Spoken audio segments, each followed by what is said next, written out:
They'll beat me up, so I'm just going to give a few. The first one is around my daughter. During the pandemic, we were home, locked down. You guys know how it was in the US. And so she was not doing well psychologically because, we're all on lockdown.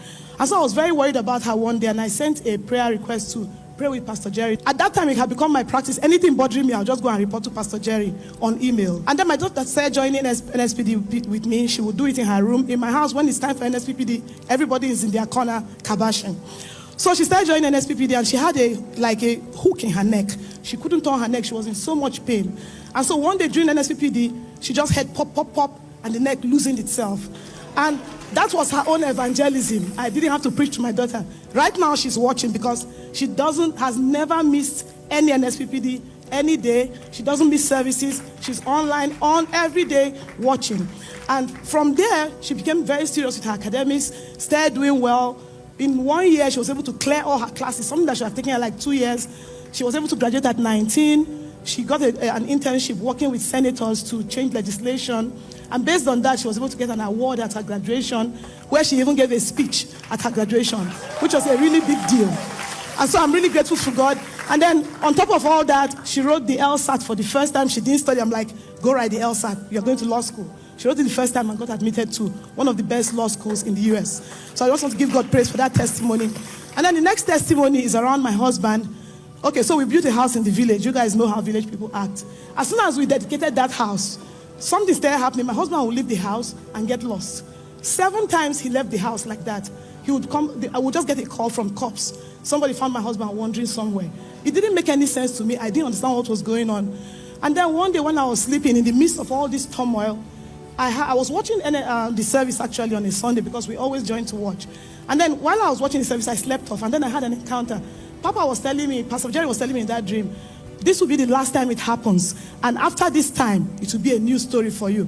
Because by then, all I was busy doing was looking for my husband one place to the other. It was a real turmoil. And when I woke up from that dream, I now went downstairs. Indeed, my husband was again lost. I now found him. And that was the very last time that happened. And then the next testimony that I had was, we live up north in the US, and I was looking to move to Houston because I wanted to be able to attend Streams of Joy in person since they have one in Houston. So I started dreaming of buying a house in Houston and moving. So I found a house that I really liked, but honestly, my credentials were not good to be able to buy that house. But I still tried. I said, let's move in faith and let's see whether it will happen. After we did everything on a Friday, I had found out that this was not going to happen. My loan officer, the mortgage officer had told me all these issues were going on, so it was not going to happen. Then I joined service on Sunday. That was during our 21-day prayer and fasting. And then Papa declared, he said, 32 hours from now. Somebody hear me as I hear the Lord. The Lord said, in 32 hours, what you have waited on, at the sound of your amen, it will become your evidence.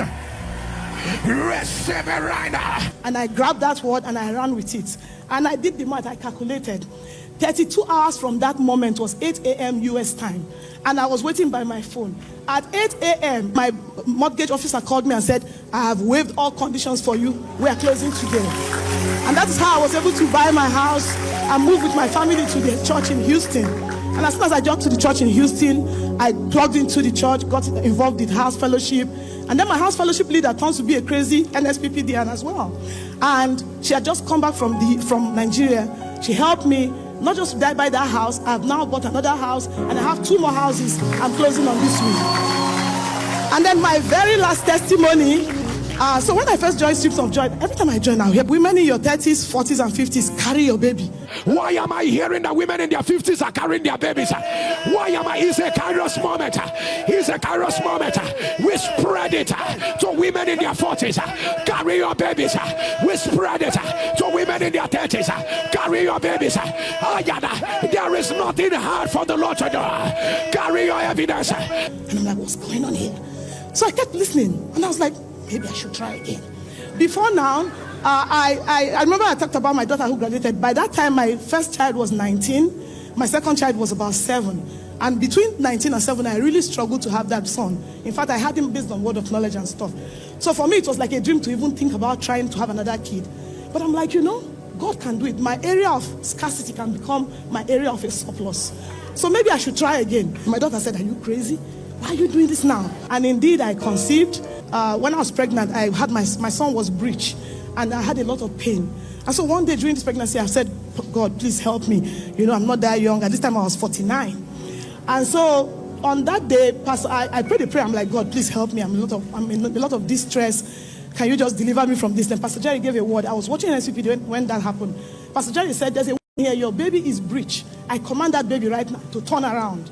Allow me to declare this. They say your baby is lying breech. I decree and declare, let that baby return back normal. Let that baby return back normal. Right now. Right now. And I received that word because at that time my son was breech and he was crushing my lungs and everything. The next day when I went to my ultrasound, they now found out that he had spawned and he was no longer breech. He was now cephalic, which is head down. And that day I delivered my babies. And not only did God give me one baby at 50, I had twin babies at 50. The beauty of it is that I was a woman who for 12 years, I cried every time I saw my period because I was trying to have another child. Now I have 2 boys and 2 girls. And when people who know me come to my house, they are like children everywhere. One woman told me, your husband must be very happy. You've poured children on him like a camel.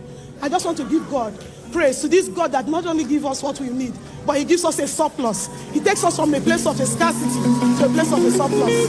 What God cannot do does not exist. Thank you, Papa. The Lord bless and increase you.